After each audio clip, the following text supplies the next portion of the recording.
How lovely. Very cute couple. Very traditional. Except for the fact that that one guy's a robot, you know. I liked WandaVision. I thought it was a good start for the Marvel TV thing they were doing.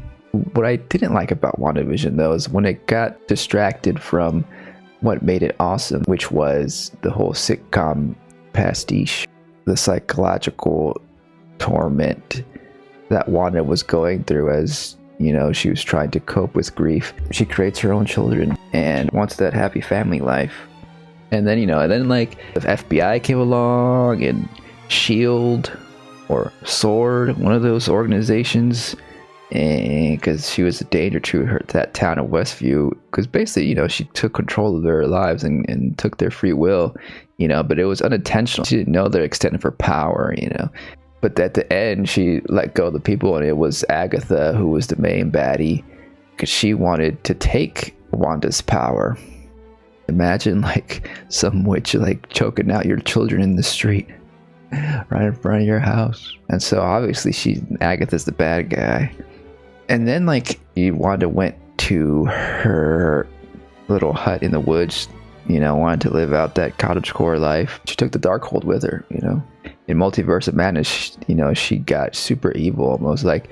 But the thing is that it was because of the Darkhold, So in Multiverse of Madness, she became the villain of the story there. But for real this time. Back then, everything was so hurried up. It didn't like mesh well with the storyline of WandaVision. It just felt abrupt. Wanda becoming all evil so quickly. She realized she was a supervillain, and she like got corrupted by the Darkhold. She had to destroy it. And in every universe, every multiverse, no freaking Darkhold ever to be seen again. Then she like apparently died in the rubble of that building that she was in. But people speculate. We didn't see the body, so she's probably still alive, and I suspect she's still alive. Anyways, we see like a statue of Wanda in Deadpool Wolverine, like that same statue from that place she died in, supposedly at Mount blah, blah, blah, blah, blah, blah, yeah. So, and then we go to this show, Agatha All Alone. But the thing is that they're making this like the second part of a trilogy. So the idea is that they want WandaVision to be part 1, Agatha All Along to be part 2. Part 3 is going to be about Vision, I guess, coming back, like White Vision from the end of WandaVision flew off into who knows where. This is like a fun part. It seems it's like the campy fun intermission between two big characters, Wanda and Vision. We got Agatha Harkness, who because Wanda freaking supposedly died, or at the very least weakened herself enough or disappeared to disconnect herself from the reality in a way that all her magic is gone from it, and therefore Agatha, who was in spellbound by Wanda last time, is now her spell is broken, or at least weakening enough so Agatha can get out of there, because she's like stuck in crime mystery show, not really paired. It's more like an homage to like detective stories, but in reality she's like in Westview, and it's been like 3 years. It's pretty cool little story. There's a lot of cool characters. I like Joe Locke as the teen, who we don't quite know who he is yet. A lot of people think he's a certain someone. I don't know if I should even say, because maybe it's a spoiler. Maybe we'll talk about it in the next section. And it's just really well done, and I think it's probably the best show they've done since Loki and since maybe WandaVision. But funny enough, they're both about like witchy magician types. When is Loki and Wanda gonna join together in some movie? But I would say I would definitely recommend people to watch it. And it's great for the spooky season, because it's not like, of course, like a true horror scary movie like show, but it has like some of those elements, like the creepy Salem 7 who come in and try to hunt down Agatha. But it feels like a lot more comedic than WandaVision. It's pretty cool, and they say it's the gayest show that Marvel's done. That's what some of the marketing says. I don't know. I mean, the teen is a gay character, and Agatha and Aubrey Plaza have some chemistry there. You know, it has that gay camp in it. Even though the crime mystery show, how it starts in a crime mystery show, similarly shot to like a show like Mayor of Easttown or Mayor of Easton. I forgot one of those. Even that, I feel like there's a little bit of camp to it because some of the characters feel like an exaggeration of certain characters from those shows, small town cop characters. And I feel like even Catherine Hahn is playing it up a bit, you know. And I would say it's kind of like a light parody, you know, poking fun a little bit at it, just subtly with just the performances, I think, you know. And then Aubrey comes around, you know, she's kind of acting. Okay, we'll get into the specifics, I guess, when we're breaking it down. In general, this is a really good start, and I'm hoping it continues this way. But the thing is also with WandaVision, like, it started off strong, and it, as it went along, it kind of teetered off a little bit. You know, so it might happen again. But the thing is that what I like about this show is that I feel like this one is focusing more on what we want to see, which is the Agatha and witch stuff, you know. And it's kind of, it feels more disconnected to the greater MCU than other shows, and so I think that's playing to its favor. You know, so far that's what it seems like. So hopefully it keeps down that road. Wink, wink.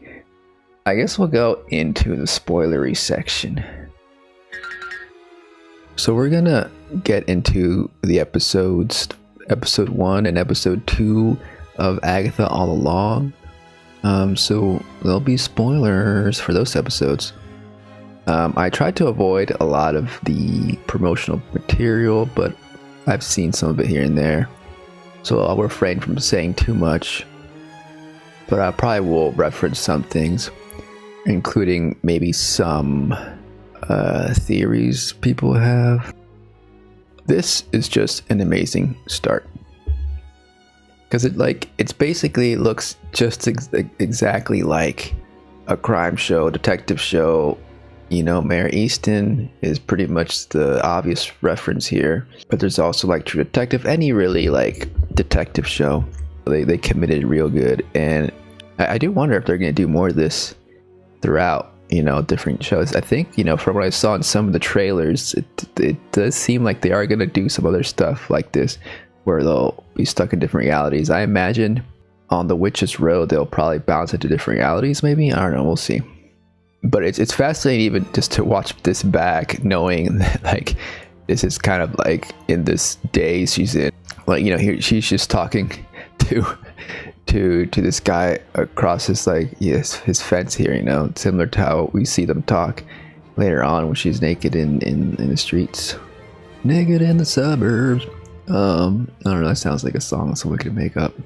She finds her thing here. You know, she's been wearing that since WandaVision. It's, you know, the pendant that has the maiden, the mother, and the crone. You know, the 3 options you have when you're a woman. But luckily, us witches don't give a fuck about that patriarchy. So we, you know, and she makes a joke about it too later on. But yeah, that's the traditional 3 forms of the witches, you know, from Macbeth, from a bunch of history, where, you know, there was the 3 witches, you know, the maiden, the mother, the crone.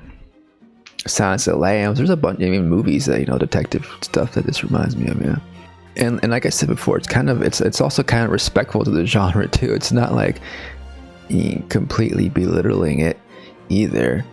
It's kind of, you know, it's kind of wearing it like drag. And this season is maybe kind of like that. You're more naked and the rest is drag, is what RuPaul says. Ooh, frackin' Paul. Oh yeah, it's the fingers. Like, they're all blackened, you know. So when I first saw this, I was like, okay, that's definitely connected to, that's definitely a witch there, you know. She's taken hold of the Darkhold, or vice versa. The Darkhold is taking hold of her. Wanda Maximoff was with the Darkhold in Multiverse of Madness, and so then her fingers also turned blackened. That's who it is. It's Wanda Maximoff, a remake of a Swedish series. Nope, it's Danish. The Danish series WandaVision. Agnes of Westview, you know, kind of like Mayor of Easton. You know, did you get that? And then the whole music here is kind of, it reminds me more of like True Detective music within this world here, right? This detective show world. We still got a lot of these characters from WandaVision that were also trapped in the hex, you know. And you know, within Agnes's mind here, she's seeing Dottie as a librarian. That's pretty cool to see her. But like this character that Catherine Hahn is playing here, you know, is reminiscent of like these characters from the detective shows, like Jodie Foster's character in True Detective, or Kate Winslet's character in Mayor of Easton. You know, more masculine coded, and you know, she plays it well, but it's also kind of a bit exaggerated with some of the lines and delivery, you know. And I think that was intentional, you know, to kind of camp it up a bit, you know. This is like the most subtle camp I think I've seen. just the way that Catherine Hahn performs in this particular episode here. The mystery here is inconsequential because it's all just like metaphors for what's going on outside of her dream world here, her spellbound world. But it's still fun to like follow the trail here, even though like we kind of figure that, oh, this is just going to be a fake out, right? Similar to WandaVision, how it started off in the 50s show, right? And then just kept going to different stuff. And then eventually, you know, we're in the real world again. The real Marvel Cinematic Universe world, that is. It's kind of nice that they didn't, you know, stay in this delusional world, this Truman Show, this Agatha show for too much, because we've done that in the WandaVision. It would be kind of feel a little bit redundant if they kept repeating the same formula, you know. Obviously, you know, at this point, this is very dreamlike, you know. They wouldn't leave a burnt bookshelf in the library like this. They would, you know, dispose of it. Or maybe you didn't see WandaVision and you don't realize the premise of this type of show. This will clue you in. Okay, this is fictional. This is not actually happening. But you know, they keep it pretty straight throughout. You know, how just the filmmaking of it all, like, you know, just visually it looks like, you know, a prestige procedural detective show. And then you get little moments with this character who are also playing up the character a little more campy than you might expect in one of these shows. Aubrey Plaza, of course, comes in, and you know, she has that swagger that indicates that, yeah, like she knows something's going on. She's more aware of what's happening here. She's kind of acting like Agatha's character from WandaVision, right? And so she was masquerading as a character in her show, and now Aubrey's character's doing the same, but on Agatha. It's pretty cool. Little reversal there, right? And here again, we have another character here. Here's where she kind of makes fun of the 3 archetypes of womanhood. I do like this little clue here thing. She like underlines the first letter. So that's the name of the book she was looking for. Dialogue and Rhetoric, Known History of Learning and Debate by Andrew Hugo. So Andrew Hugo apparently is a reordering of the letters of the mountain that Wanda supposedly died in at the end of Multiverse of Madness. At Mount, that's where she died. But then she underlines, it's the first letters, right? And that spells out, what do you know? Darkhold. It's like her self-conscious telling herself that the Darkhold has been burnt up in all universes and destroyed, and she needs to snap out of it. And this is an interesting scene here as well. Like, she's looking into the bedroom of, it seems like, a dead child, right? No, and so that's kind of like similar to maybe the backstory of Kate Winslet's character and Mayor Easton and other characters, where, like, you know, these main heroes have like a sad backstory. That's what makes them who they are today, you know, all gruff and trying to mask their grief. And it kind of relates also to Wanda's situation, right? Because, you know, she lost her children too in WandaVision. Little clue here thing though is that Nicholas Scratch is like the name of the bunny that she's holding later on. That's her pet bunny. So maybe, you know, people are speculating that, oh, maybe the bunny was actually used to be her son. There could be a clue, could be an Easter egg just for the comic book readers, or it could be a clue that bunny's gonna come into the picture later. And then Aubrey shows up, and it feels, it kind of feels a little bit contrived, right? Like, oh, like, the FBI agent comes by with pizza to move along the story. But of course, this is all like, a fabrication, So she's, she's this another witch, Rio Vidal, and she's like trying to get Agatha out of her stupor. Like, I'm invested even in this like mystery show now, this detective show. And so we go to the interrogation scene. It's pretty cool, and gotta love the sassy comebacks here. That this teen unleashes onto Agnes. Her character almost becomes even hammy at this point, almost, even a little bit too extra for her when she starts like mocking the teen by like writing down what he's saying. But because this whole scene is kind of like asleep, but because this whole series really is a lot less serious than these shows, like it can get away with like these over the top scenes here, of her mocking him like this. It doesn't feel jarring because that this is all fabricated. So she goes and investigates the body. Of course, we find out here it's Wanda Maximoff with that scarlet hair that triggers Aubrey Plaza's character to show up, like a dream, inciting Agatha to rip out of her skin, rip out of her drag, layers and layers of drag, cycling through all the characters she was playing on WandaVision, working her way backwards. If they kept with this too long, it would have gotten a little bit stale, because like, again, we've seen this in WandaVision going from show to show. So it's nice that like at the end of this episode, she actually breaks out of her delusional state, and boop, she's back into the real world, naked and perplexed. We can think about the opening scene where she's with her coffee at the crime scene talking to this guy, right? But she thought she was at the crime scene, when in fact she was just mumbling nonsense to her neighbor. We find out here that she's been trapped in this situation for like 3 years, spellbound by Wanda, right? And then now, because Wanda's like supposedly dead, her powers weakened, whatever, she was able to escape. And the neighbors here, we see the Emma Caulfield's character and the other guy who's the cop, and then of course the other character who's just having a jog.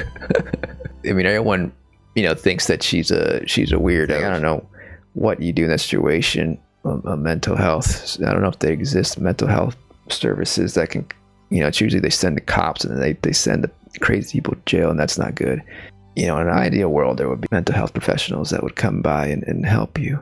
Of course, this is a superhero show, fantasy show, and like she's like in the spell, and how are they going to get rid of that spell, right? Anyway, so we see a butt, the first butt in the Marvel universe, maybe, I don't know, probably pretty cool to see some humorous butt action as opposed to sexualized butt action, which is usually in the case when it comes to female nudity.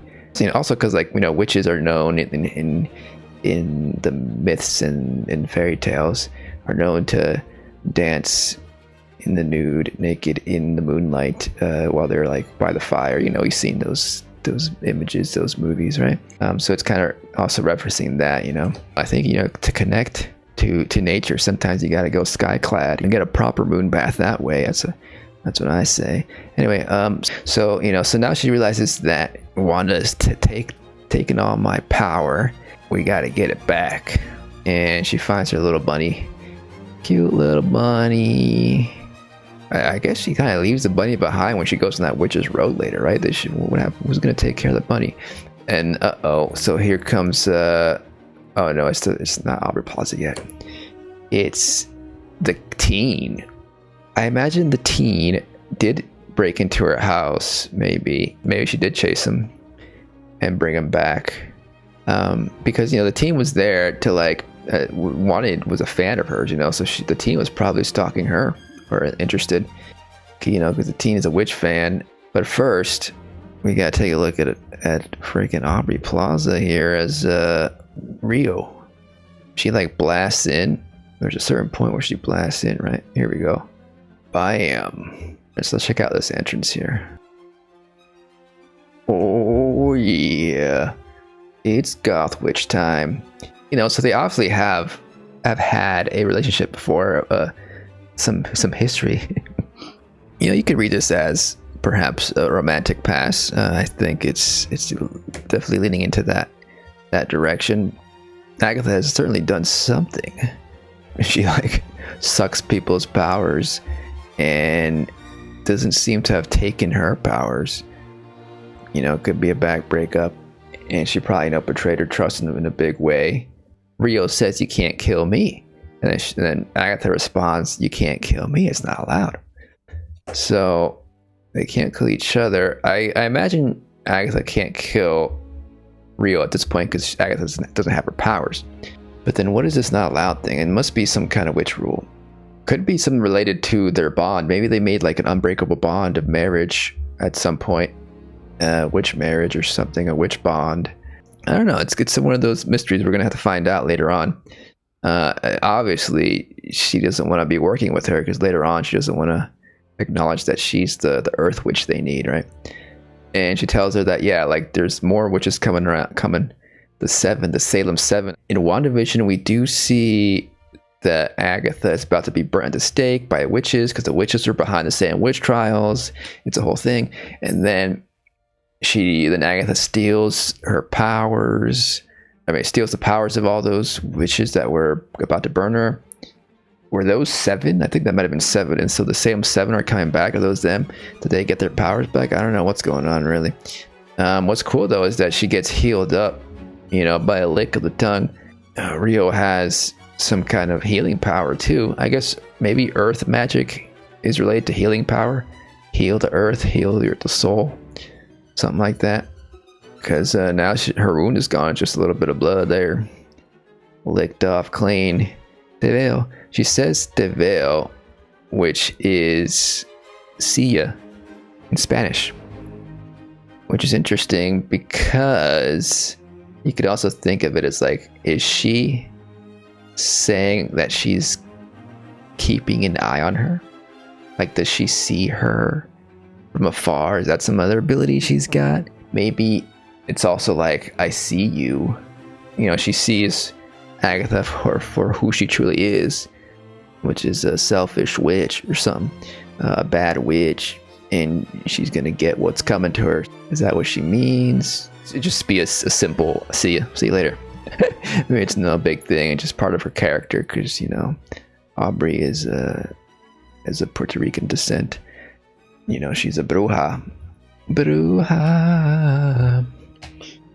So that's the end of that episode, and the teen is still stuck in that closet. I love the ending sequence here, how like it connects all these moments in witch history, with some clippings from the newspaper, photos. This is, of course, a rendition of Bewitched, the sitcom, which was also referenced in WandaVision.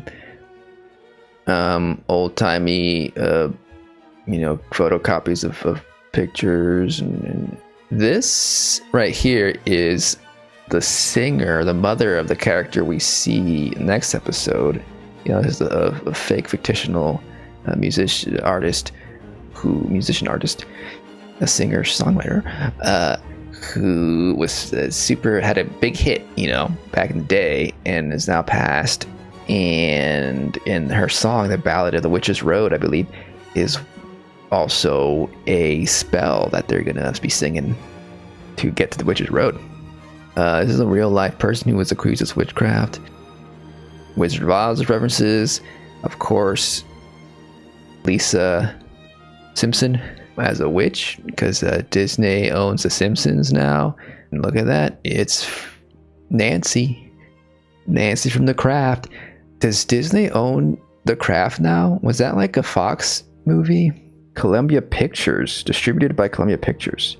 So this is a Sony joint. But Sony are keen to sell their license off their stuff. So they probably paid a pretty penny to Sony to use this little clip of Nancy, one of the most iconic scenes from that movie. It's cool, and they put that in there, and it's not just solely Disney stuff. some tarot cards. The magician is the one in the center. There's 5 others surrounding it. That equals all the witches, right? There's the potion witch, the protector witch, the divination witch, Agatha, and I guess and the earth witch, which is Miss Davis, right?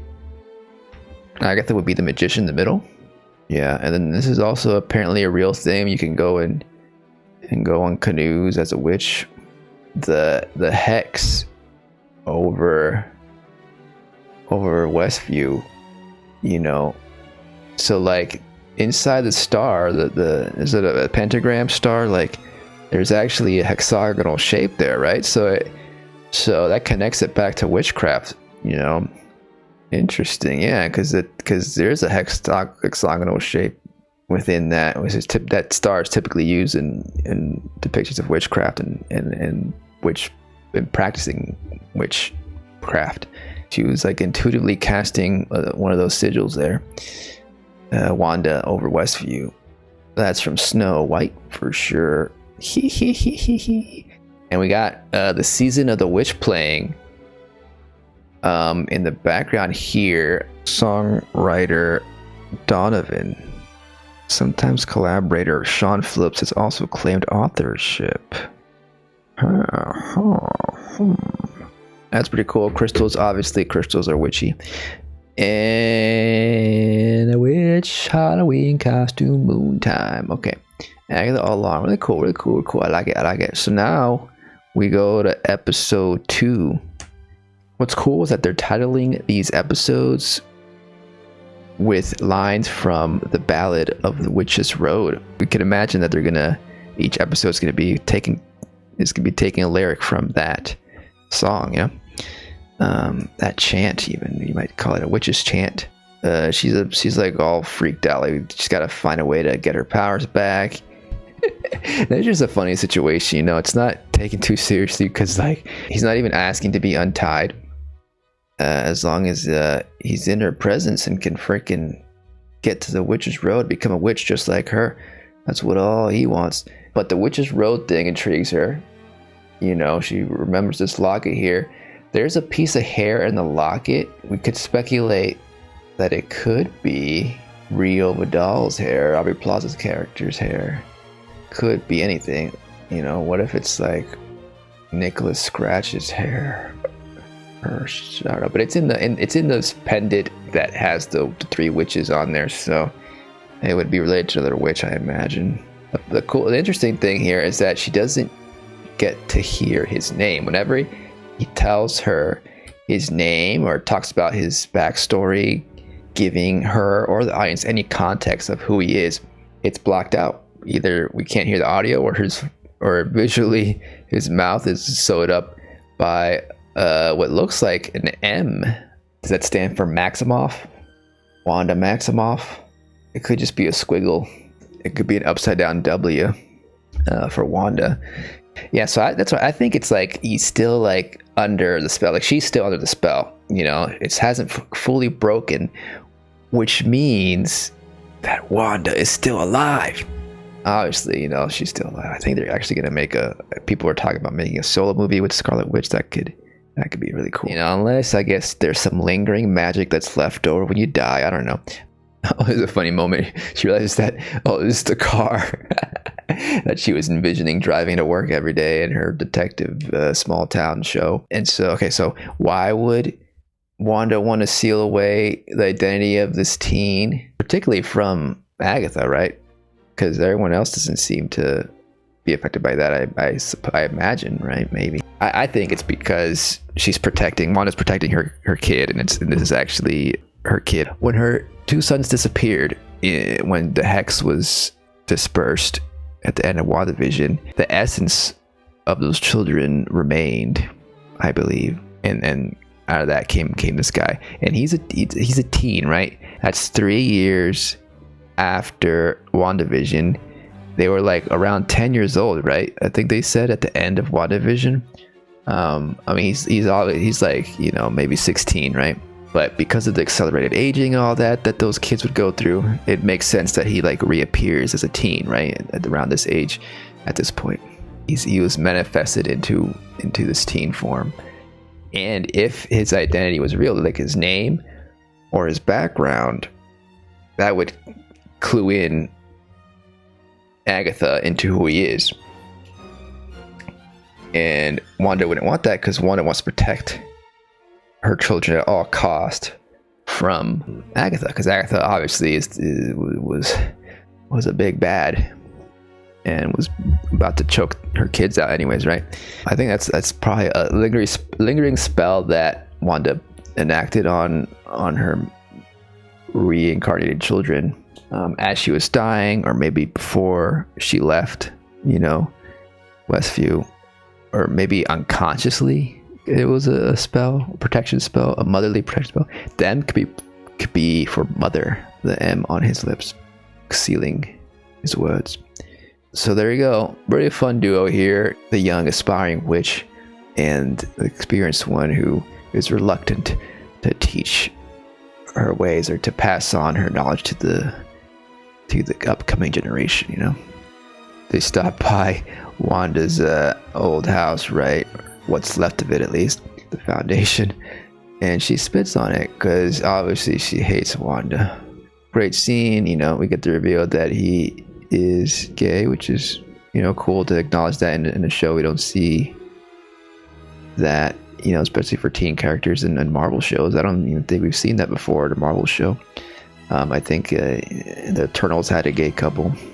We'll see how far it goes, because apparently like Disney does censor some queer content for releases outside of the US, and maybe it's a bigger issue for film because they want to make those big butts they want to make big butts. No, they want to make the big bucks, the money overseas with the box office in China, for example. And so they gotta make sure appeals to the censors of different countries. But then TV shows, I imagine it's similar, but maybe it's easier to get around the censors. I don't know. Someone's gonna have to do an investigative report on that. This is a cool thing. I like this little witch rule here, or what does she call it? A Covenstead rule. That within a 3-mile radius, there are people witchy enough to form a coven with you. That's like promoting the idea that like, hey, like you can find friendship locally, that there's always going to be some people you can relate to, get together with, and either create friendships, but also enact change, a positive change in your community, within a 3-mile radius. 3 is the number of the witches. And she says like there's like people that are like at least have an inkling of talent or something. She kind of like it's all arrogant about it, but I think it's a fun rule. Like, even the key teen here thinks like, oh, that's a cool idea. I like that. Wants her to write it down. Of course, like she's not like a freaking computer. She's not gonna write down every little freaking thing she comes up with or says out of her mouth just so you can go study it on your own time. Freaking remember. It's not that hard to remember. 3 radius rule, funny little scenes. They go and see the freaking fortune teller. Look at who it is. It's Patti LuPone. She's an acclaimed Broadway star, like since the 80s. And it's funny to see her playing a character here, trying to deduce if this witch here is actually up to snuff. Yeah, she's the real deal, and of course she's hard to convince. And I like this whole setup here of like them going around trying to find the crew, get the crew together, the coven together. Very good setup for the first, I guess, true episode, because really the last episode is more like a prologue. What I kind of like about this and WandaVision too is that like what another show might do in the cold opening, they call it, where like it opens before the credits of the show, and it's like a whole almost like short story, short film introducing the premise or the stakes of the series, but then the rest of the episode is normal, you know. What a cold open might do in another series, they do in like a full episode or even two, right? Where like the first episode felt like a, you know, like a prologue that thrusts you into the story without telling you anything. By the end, you know, that's when the story really starts, you know. And so that's cool. I like how these shows are doing it. And you know, WandaVision did it in like in 2 episodes, when it, like the second episode like ended, and then it turned into color, you know. It's like, unlike that show where that show like went into like more of the outside Marvel world, this one is more interested in the witch world, which I like. Less concerned so much with the other Marvel shenanigans. But she's, you know, she's a bit loopy. She's got some voices. She's hearing some pain, you know. So all these characters have something they need, you know. In her case, she's also is about to get evicted, you know. Your life is going to shit. You better come with me to the Witch's Road to get your life in order. Okay, so that's 4 names. We got Agatha, of course, Lilia, which is her, Jennifer, which is the potion witch, I think, who has the candles, the candle shop, and then Alice, who is the security guard. It's off screen, but later we find out that she drew a little black heart there, which indicates Aubrey Plaza's character, Rio Vidal. I think I saw somewhere that Aubrey Plaza's character was credited as Blackheart, as that's one of her names. Maybe that's her superhero name or something. But here we have another member of the crew. This is Sashir Zamata as Jennifer Kale, right? She's a sorceress in the comics. And then Sashir here, she was on SNL. She's been in some stuff. Yeah, and her deal here, she's being sued because of her products. Some of her candles are causing injury, some superficial burns on people. You know, if only she had her powers back, she could get her life back together, you know, on the right track. She's got to go the Witch Road. So they use that as a way to incentivize her to come along. She's seeing animals. So we see Agatha see like a crow earlier on, and now she sees like a rat here, and then later she sees a coyote in the street. And I think that's supposed to represent the 7 Salem witches that are after her. Like those are like familiars. Maybe they're channeling through them, or they're seeing through those animals, these witches, keeping an eye on Agnes, like a warning, like, oh, we're on our way, we're coming. And this is like a hot topic situation here. This is a pretty villainous thing to do here. Pretty much getting a person fired. That's pretty villainous. So this whole scene is a bit uncomfortable because of that. Alian is playing Alice. Yeah, it's almost like Alice here just isn't as annoyed by it as like maybe I would be. Like, damn, like if someone got me fired like that. But you know, maybe she's like a bit jaded and used to it. I mean, we could go into the race politics. Like, I feel like even WandaVision has some of that we can get into with how Agatha and Wanda Maximoff are kind of like grouped up together at a certain point up against Monica Rambeau, you know, and you know their whole like white picket fence life, and they feel and they see as Monica as like an intruder and stuff. And then here we see again Agatha playing the white Karen character who gets a person of color fired or even arrested or something. You know, it's like, I don't know if they were conscious of the optics here, but you know, you could definitely read it that way. And the thing is that Agatha is a villain. You know, she is a Karen in a way, and so it's kind of like, you know, we're not really meant to completely be supportive of her, but it's pretty devious stuff, pretty villainous stuff to like use all these sore points and manipulate people to get them to join the coven. And then the teen, you know, he's so infatuated with the idea of being a witch one day, and starstruck by Agatha. I guess he maybe ignores all of Agatha's evil doings. Again, I don't know if the whole sequence was televised or in the news or anything, what we saw in WandaVision. So I don't know to what extent people will realize that Agatha like chokes people out in the streets. I mean, kids, and killed the dog. Remember that Agatha all along, little jingle. And I killed Sparky too. That was great. She's a dog killer and she's a kid choker. So maybe that wasn't the thing that people know about. But anyways, she's like, whatever, I did that, so what? And so he doesn't realize, how awful it is what they're doing here. What was I trying to say with all that? I guess I was just trying to say that Agatha's pretty mean. She's a mean girl.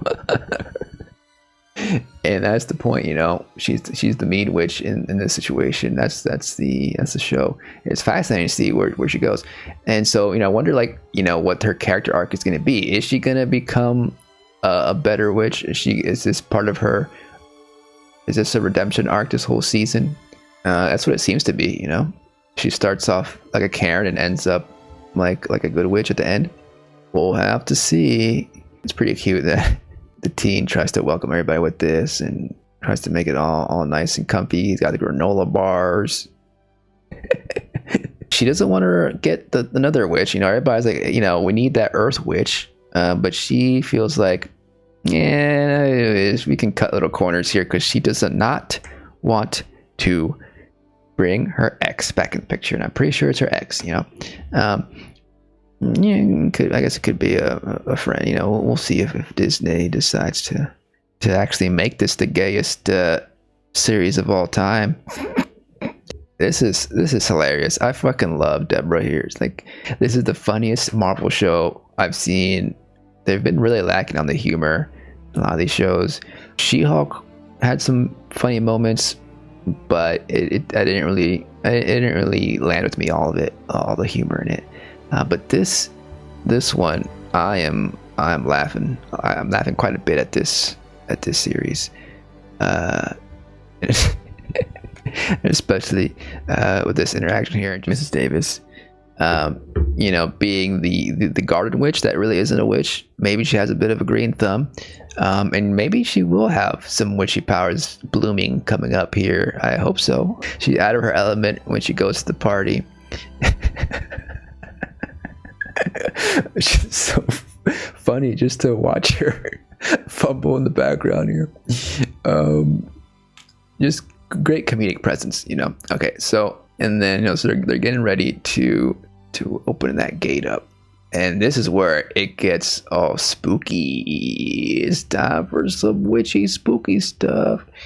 She's trying to get them to sing, and they're starting to sing the ballad. That's the way they can get to the road. This is a real cool ballad. I like this witch chant. It's fun, very witchy, very well. I believe the people who wrote this aren't they the people who did the music for Moana and some other Disney stuff? Really nice scene. It really builds up. You really feel the witchy energy here, and it kind of just reminds you too, like damn, like singers are witches, like the power of music is just amazing. And like sometimes I forget, just getting together with some friends and singing, you can achieve a lot. You can, even if it's just like a placebo effect, it just mentally it could help you out. Try it out. And obviously, spells are kind of like little songs. Poems are like little songs you don't sing. You could if you want to, and then that becomes a song. Or chants are kind of like songs. And all the amazing musicians, singers, songwriters out there who are freaking being witches on stage. That's freaking awesome. And so and they're putting a spell on us all. When you hear a good bop, you're being spellbound, you're being bewitched. And because magic is real, folks. But damn, I don't want this to be real though. That's pretty creepy. Maybe on Halloween, maybe on Halloween we can make this a reality. Look at that. That's some horror stuff. And it's not like it uses the horror elements really nicely here. That's not, super intense where you're actually in a horror movie, because the music really helps to make this more magical and not as horrifying, but it's still pretty horrifying, especially like when he gets grabbed through the window. Mrs. Davis. Where's Mrs. Davis doing? Okay, so they're all arguing because like it didn't work apparently. Like, oh, like your pitch is off. You're horrible at singing. And then Miss Davis is like, oh, we're pretty good. I actually liked how we sang. Here's the creepy stuff. All right, it's Halloween time. You actually hear them scream. They're like whispering Agatha Harkness. You know, they're on the prowl. He's looking forward, like, oh, maybe they're around the corner over there at the end of the hallway or something. Nope, they're right there. And it does feel a little bit odd that, you know, they're not automatically in the house already. Like there's still some time here before they're all over the place. You know, they're being creepy witches that crawl on all fours, you know, so they're taking their time a little bit. We get the reveal here that Agatha really wants to get that anger out of them. It's like, oh yeah, they want it. The whole point was to get them angry and mad at her and furious enough to blast her with their magic. That way she can steal their magic, you know? Was that her plan the whole time? Because I feel like maybe there's moments where she was like, maybe we should try this Witch's Road thing, you know? And it could be that at the end there, her backup plan was to just take their magic. You know, when she realizes that the door didn't appear, the gateway didn't appear, she was thinking like, oh man, you know, she insults them because, you know, this is her point in her story where she's like an asshole. Really biting lines here, right? Where she's like mediocre witches, basically. Catherine Hahn's great. And then then the thing appears. So it seems that like that anger, that tension, that fueled the magic. You know, maybe it was delayed from the singing. Maybe it was a bit delayed, but it seems like they were even see some sparks in their fingers at some point, right? Ready to. There we go. See. So they're getting heated, and that's what caused the gate to appear. What does that mean? Is that part of the witch's rule? Like, is that thing like when you get people passionate? Maybe it's about passion, not specifically anger. You know, they passionately wanted to blast her. They were angry with passion, passionate with anger. You know, maybe that's what triggers some magic. Oh, we'll see. Maybe there'll be other moments like this in the future. The Salem 7 are upstairs, and they're ready to slowly walk up to you and give you a fright. They're powerful themselves. They probably think like, oh, we're just gonna spook them a little bit first, you know, we're not gonna rush in, we're just gonna crawl on all fours, you know, that's gonna really, you know, scare them, and then we'll blast them with their magic or something real quick. You know, they're probably ready to do some villainous monologue or something, right? You know, there seems to be a leader in there somewhere. But the teen, he comes here and just runs straight from one staircase to another, right? We gotta get out of here. And he goes down there, and they all follow. Just the nick of time. If you didn't know already, this show is kind of campy, right? I mean, like, kind of theatrical, you know, kind of like a little bit exaggerated for effect and because it's fun. It's some fun time. And like, why would you crawl down a staircase into the basement like this? You know, unless you're just being dramatic, because you know you wanted to be spooky. You know, they realized, oh, maybe that was a little bit too dramatic, because now they escaped. You know, maybe they're going to rethink that. But these witches are all about that drama. They're all about that performance, right? You know, a lot of these witches, you know, the Salem 7, like they just appeared in the street. Like, I mean, that was a performance in the middle of the street there, right? That's their thing. And here we go, a little bit more of that Wizard of Oz referencing coming up here of them walking a road. Yellow Brick Road? No, it's a road made of blue fallen leaves, I think. Yeah, really cool imagery there. The set design does kind of even look like a theater set design, right? I was kind of wanting maybe a little bit more high production value with the set design, maybe even shoot this in a real forest, but it actually kind of works with the vibe and the theme of this show. Anyways, it is, like I said, it's really theatrical and really, so it kind of works with the whole look of the show to be a little bit feel like it's on a stage or a set. And here we go, we're ready to go. The show has begun. They take off their shoes because they gotta touch the soil to connect with Mother Earth, to connect with the earth, to connect with the power of nature as they're walking under the moonlight. And it actually cuts the credits where it kind of elaborates on that right there, you know? It says, "Ye shall remove your shoes before touching the hollowed ground," you know? In order to connect with the earth and such. Is there a freeze frame without Jack Schaefer in the way? Jack Schaefer, come on, Jack Schaefer. I'm trying to read what you're putting in the screen right here. You know, you get the idea, you know. No, Jack Schaefer did a good job. Jack Schaefer worked on WandaVision, and she wrote and directed these 2 episodes. I think she's gonna be she's the showrunner pretty much, right? Yeah, really good stuff. Really good, strong opening. I am excited. It feels like a TV show that's like building up each episode after episode. It doesn't. There's no filler moments. I feel like so far the pacing's real good. We got the crew together, and they all have these very varying personalities. There's a lot of humor in it. It's like celebrating TV and witchiness, but also having fun with it. And it's just a great cast all around, and I'm super stoked to see what's coming up next. But I am concerned that as we go along, like other Marvel shows, even like WandaVision, the momentum is going to slow down a bit, and then it's not going to live up to the promise. Maybe that's the cynic in me, you know? I mean, right now it's definitely like in the top 3 for me. You know, we got the WandaVisions, the Loki, and this could be, it has the potential to be better than those, you know, if it keeps at this pace and keeps at this quality. I don't know, and I feel like people are liking it too, you know, from what I've seen on the socials. I think, you know, I'm sure there's a lot of the usual haters out there, but I feel like a lot of people are into it. People are vibing with it, you know, and also I guess it's the season. It's nice to celebrate witchiness this time of year, and it's gonna go on until I think October 30th is the final 2 episodes. It's gonna end right there as Halloween comes about.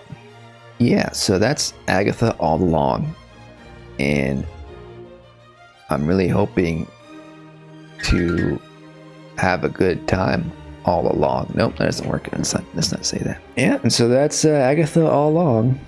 You can't go wrong with a nice witch song.